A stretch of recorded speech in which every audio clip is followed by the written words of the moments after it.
So we just about have the wooden structure completed. We have some stain on here. At the last second, the client surprised me and he wanted to have a dark stain. I thought we were gonna go light, but actually I think it works out really nice because it matches the fences on his property. So there's a lot of continuity as you see the wood throughout the whole backyard. Now, I wanted you to notice that we have this elevated. You see I can get my foot underneath here. It's elevated 2 inches off the ground, so when you walk out onto the patio, this feature is just gonna have that floating effect. And so it's a pretty cool look. Now, what we're gonna do is we're gonna drop the 2 ponds in here, and we're gonna determine where we're gonna drill the holes for our bulkheads and where we can sneak our plumbing through there. And we'll go over the pump that we're gonna be using and the flow rates. But before we do that, I wanna bring you in close so you can see what we did on the inside to support the tubs. Notice the whole feature is resting on top of these 2x4s. This is a cleat right here, and there's one on each end, and then there's just one in the middle, and it's attached right here on each side. Now, those cleats rest on top of here, and that's what gives it that suspended look. Now, if you look in closely here, I have some cinder blocks. I have 6 of them, and they're spread across. And then I have these 2x10s resting on top of there. So now the bin is going to lay right on top of these guys, and it'll spread the weight out evenly, and it'll carry the full load. Once I put the tub in there, it's going to be about a 1/2 inch below the top of here, so we'll be able to trim the top out, and the same with the lower one as well. When we drop this tub in, it should be about a 1/2 inch below, and then we can put a wooden trim around the top. Let's go ahead and install this one right now.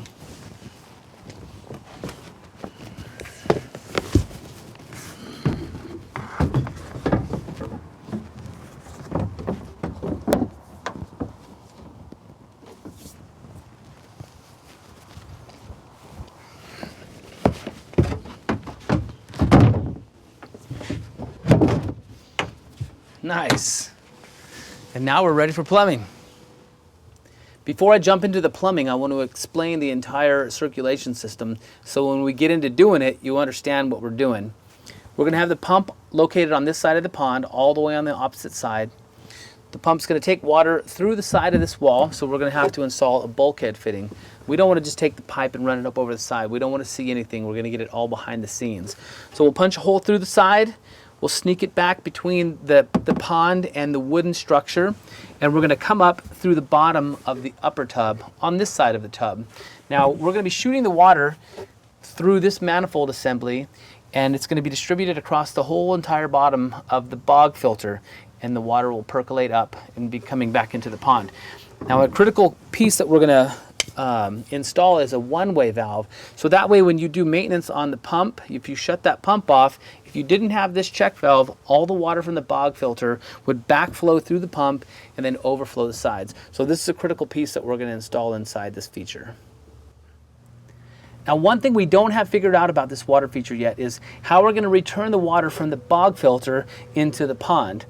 Now, the client that we're working with is looking for a special feature, like maybe a trinket, maybe an old faucet or something where we can mount it to here and have the water trickling back into the lower pond.